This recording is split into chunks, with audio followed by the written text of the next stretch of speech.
Welcome to Manish and मसाले. चला आज बनवूया चिकन 65. झटपट अशी होणारी रेसिपी आहे.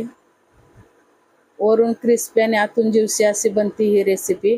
तर त्याच्यासाठी आपण 250 ग्रॅम चिकन घेतलेलं आहे बोनलेस. असे मीडियम साईजचेच पीस घ्यायचे, धुवून घेतलेले 2-3 पाण्याने स्वच्छ. त्याच्यामध्ये 1 चमचा लाल मिरची पावडर, अर्धा चमचा मीठ, 1 चमचा गरम मसाला आणि थोडासा आपल्याला त्याच्यात 1 चमचा आलं लसूण पेस्ट टाकायची, दोन्ही मिक्स आहे. थोडासा कलर टाकायचा, जास्त नाही टाकायचा नाहीतर काळपटपणा येतो तळल्यानंतरनं. अर्धा लिंबू टाकायचा त्याच्यामध्ये. आता लिंबू छोटा आहे, 250 ग्रॅमला लिंबू मोठा असेल तर 1 चमचा लिंबाचा रस टाकायचा त्याच्यामध्ये आणि मिक्स करून घ्यायचं. हे चांगलं मिक्स करून घ्यायचं. हाताने मिक्स केल्यामुळे काय होतं, थोडंसं पाणी पण त्याला सुटतं.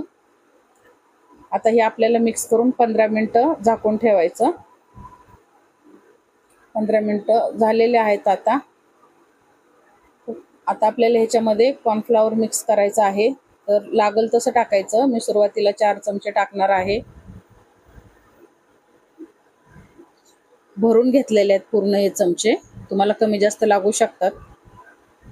हे 4 चमचे आपण टाकल्यानंतर मिक्स करून घेऊया. लागल्यास अजून वरून टाकूया थोडं. चांगलं मिक्स करून घ्यायचं. थोडंसं लागणार आहे, मी अजून टाकणार आहे. त्याच्यामध्ये 1 अर्धा चमचा टाकलेला आहे. आणि आता आपल्याला हे मिक्स करण्यासाठी थोडंसं पाणी घ्यायचं, पण डायरेक्ट पाणी नाही ओतायचं. 1 चमच्याने घ्यायचं किंवा हात ओला करून फक्त घ्यायचं. 1च चमचा पाणी घ्यायचं. वाटल्यास तर फक्त हात ओला करून घ्यायचा, जास्त पाणी नाही टाकायचं, नाहीतर क्रिस्पी होणार नाही ते. आता हे टोटल मला 5 चमचे लागलेलं आहे कॉर्नफ्लॉवर. आता हे चांगलं मिक्स झालेलं आहे. तेल गरम करायला ठेवलंय मिडियम गॅसवरती. तर याच्यामध्ये आता आपल्याला एक पीस सोडून घ्यायचा आणि थोडासा अंतर ठेवून तेलामध्ये सोडायचा. जवळ नाही ठेवायचे म्हणजे चिटकतील ते. आता आपण जेवढे बसतात तेवढे याच्यामध्ये टाकून घेऊया. आता चिकन टाकल्यानंतर आपण 3 मिनिटं झालेले आहेत मिडियम गॅसवरती. हलवलं नाही त्याला अगोदर, डायरेक्ट 3 मिनिटानंतर हलवलं. आधी हलवलं तर काय होतं, त्याची कोटिंग खाली चिटकलं की मग कोटिंग खालीच राहते. त्याच्यामुळे हलवायचं नाही अगोदर, चांगलं सेट होऊन द्यायचं तेलामध्ये. आता आपल्याला हे परतून घ्यायचं.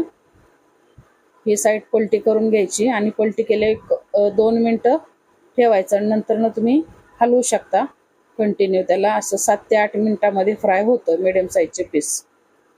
आता हे एकदम छान असे फ्राय झालेले आहेत, एकदम मस्त. सगळी कोटिंग वगैरे एकदम व्यवस्थित आहे चिकनला. आता आपण हे काढून घेऊया. तेलकट वगैरे होत नाहीत, खूप छान होतात अशा प्रकारे. एकदम साधी रेसिपी आहे ही. अशा प्रकारे आपलं चिकन 65 तयार झालेलं आहे. तुम्ही पण ही रेसिपी नक्की करून बघा आणि मला कमेंट करून सांगा. माझ्या रेसिपी आवडल्या तर मला लाईक करा, शेअर करा.